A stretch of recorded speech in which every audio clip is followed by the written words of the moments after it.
whole thing is that कि भैया सबसे बड़ा रुपया। The whole thing is that कि भैया सबसे बड़ा रुपया, ये गाना आपको याद ही होगा और इस गाने में महमूद साहब आपको नजर आ रहे थे और इस गीत को लिखने वाले का नाम था मजरू सुल्तानपुरी साहब।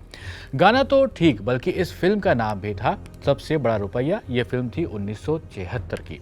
लेकिन हम इस गाने की, इस फिल्म की आखिर बात क्यों कर रहे हैं? बात इसलिए कर रहे हैं क्योंकि भारतीय रुपया बड़ी ही तेजी से गिर रहा है। 1 फरवरी को देश का बजट भी आने वाला है, उसका भी इंतज़ार है।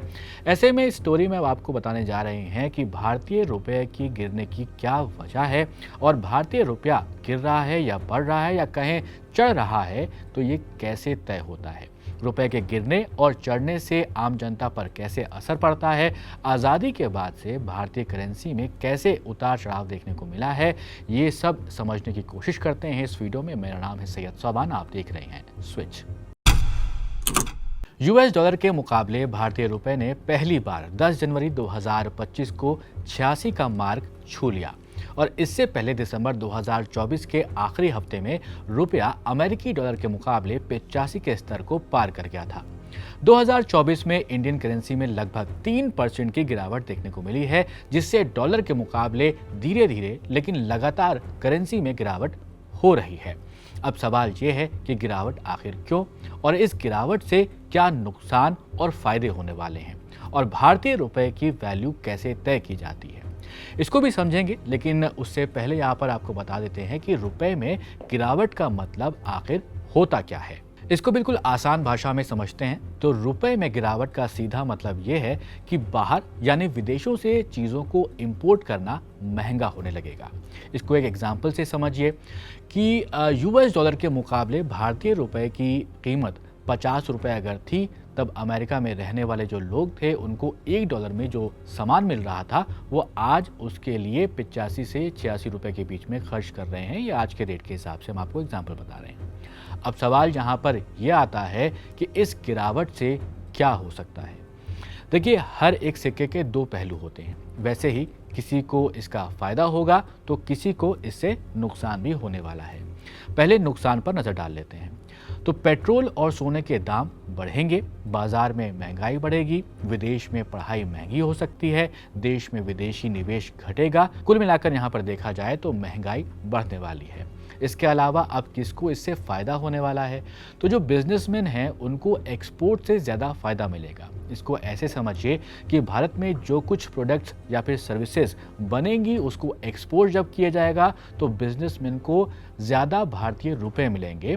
विदेशी टूरिस्ट के लिए भारत में घूमना भी सस्ता हो जाएगा, क्योंकि जब विदेशी नागरिक भारत आएगा तो जो पहले उसको $1 के बदले 50 रुपये मिला करते थे, अब उसको 85 रुपये मिलेंगे। ये सिर्फ एग्जाम्पल है, क्योंकि लगातार पैसे में उतार चढ़ाव देखने को मिल रहा है। अब सवाल ये है कि कैसे वैल्यू तय होती है। दुनिया में 85% बिजनेस अमेरिकी डॉलर में ही होता है। अमेरिकी डॉलर को सबसे स्टेबल करेंसी माना जाता है।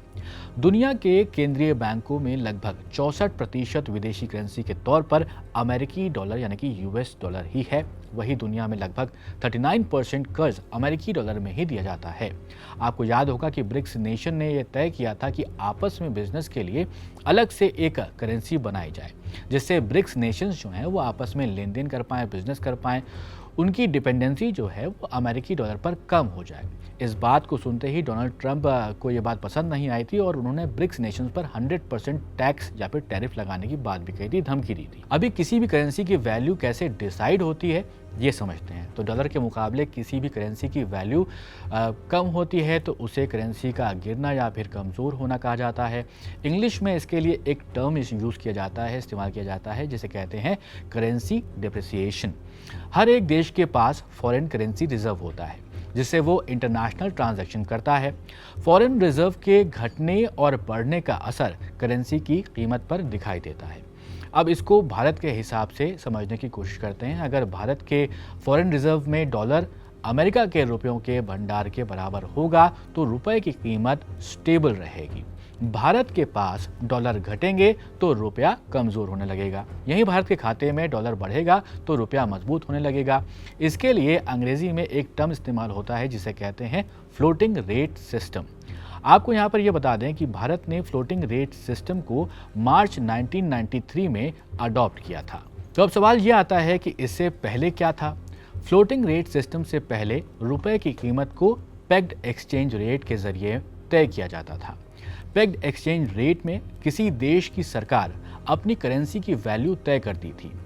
पेग्ड एक्सचेंज रेट को और बेहतर तरीके से यहाँ पर हम समझने की कोशिश करते हैं तो पेग्ड एक्सचेंज रेट एक ऐसा एक्सचेंज रेट सिस्टम है जिसमें किसी देश की करेंसी की वैल्यू किसी और देश की करेंसी या फिर सोने जैसी कोई वैल्यू होती है, उसके साथ उसको जोड़ दिया जाता है, यानी उसको पेग कर दिया जाता है उसके साथ में। सरकार या जो भी देश का केंद्रीय बैंक होता है वो ये तय करता है कि उनकी करेंसी की वैल्यू दूसरी करेंसी यानी कि एग्जाम्पल के तौर पर जैसे कि अमेरिकी डॉलर है उसके मुकाबले कितनी होगी, इस रेट को कांस्टेंट रखा जाता है और अगर ये रेट बदलने की कोशिश की जाती है तो इसमें सरकार का इंटरवेंशन होता है, जैसे ज़्यादा डॉलर खरीदना या फिर बेचना है। अब इसको एक एग्जाम्पल से और यहाँ पर समझिए। अगर भारत ने अपनी करेंसी को अमेरिकी डॉलर से पेग किया हो और तय किया कि एक अमेरिकी डॉलर 80 भारतीय रुपए रहेगा तो इसे पेग्ड एक्सचेंज रेट कहते हैं। चाहे बाजार में डिमांड और सप्लाई बदल भी जाए फिर भी ये रेट कांस्टेंट ही रखा जाएगा। अब इससे क्या फ़ायदे होते थे ये भी समझिए। तो इससे प्राइस स्टेबिलिटी रहती थी जिससे बिजनेस और इन्वेस्टमेंट के लिए आसानी होती थी, कम उतार चढ़ाव देखने को मिलता था, यानी करेंसी की कीमत में ज़्यादा बदलाव नहीं होता था। फ़ायदों के साथ नुकसान भी यहाँ पर होते थे। नुकसान ये कि इसमें केंद्रीय बैंक को बार बार मार्केट में इंटरवीन करना पड़ता था, यानी कि दखलंदाजी करनी पड़ती थी। वहीं अगर बाकी देशों की इकोनॉमी में बदलाव हो रहे होते थे तो इसे कांस्टेंट बनाए रखने में मुश्किल भी आती थी। इसीलिए भारत ने 1971 से 1993 तक ही पेग्ड सिस्टम को अपनाया था। इससे पहले यानी भारत के आज़ादी के बाद 1947 से 71 तक भारत करेंसी की वैल्यू के लिए पार वैल्यू सिस्टम से इसको डिटरमाइन करता था, इसको वहाँ पर लागू किया गया था, उसके बाद इसमें बदलाव किए गए थे। अब सवाल ये कि पार वैल्यू सिस्टम क्या होता है, तो इसे ब्रेटन वुड्स सिस्टम भी कहा जाता है। ये आपको शायद ने पढ़ा हो कहीं ना कहीं कभी। ये एक एक्सचेंज रेट सिस्टम है जिसमें देश की सरकार ये तय करती है कि उसकी करेंसी की कीमत सोने या किसी दूसरी करेंसी के मुकाबले कितनी होगी। अब एग्जाम्पल के रूप में इसको समझते हैं। अगर सरकार तय करती है कि एक भारतीय रुपया 0.01 ग्राम सोने के बराबर होगा तो इसे पार वैल्यू सिस्टम कहा जाएगा। इसी तरह ये डॉलर जैसे किसी दूसरी करेंसी के साथ भी जोड़ा जा सकता है।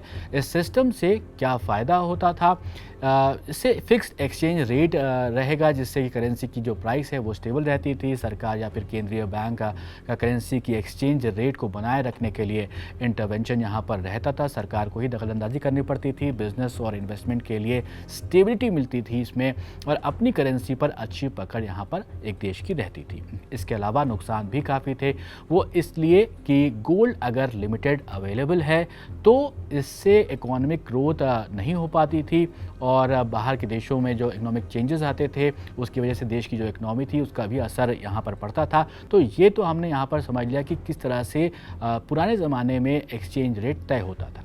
आज़ादी के वक्त यानी 1947 में डॉलर 4 रुपये से कम था और आज ये 85-86 रुपये तक पहुँच रहा है। अब सवाल यहाँ पर यह आता है कि रुपया कमज़ोर क्यों हो रहा है। तो मीडिया रिपोर्ट्स की माने तो फॉरेन इन्वेस्टर्स भारत में इन्वेस्ट अब नहीं कर रहे हैं और इसी वजह से रुपए पर दबाव पड़ना शुरू हो गया है।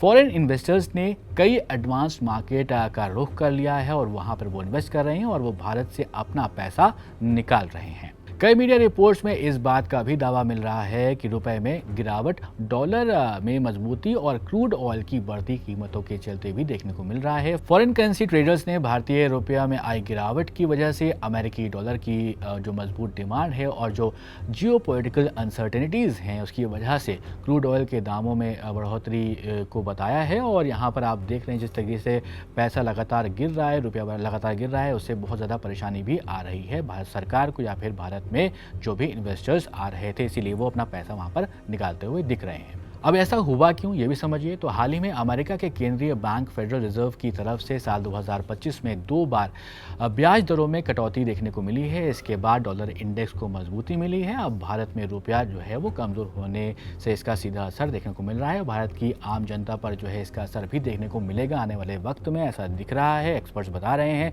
और अगले बजट में क्या कुछ राहत मिल सकती है, ये हम 1 फरवरी को देखेंगे, जब वित्त मंत्री हमारी जो निर्मला सीतारमण जी हैं वो अपना बजट पेश करेंगी। तो क्या भारतीय जनता को, आम जनता को थोड़ी राहत देखने को मिल सकती है महंगाई को लेकर, ये भी देखना होगा। फिलहाल इस वीडियो में इतना ही। ऐसे वीडियोस के लिए आप देखते रहिए स्विच।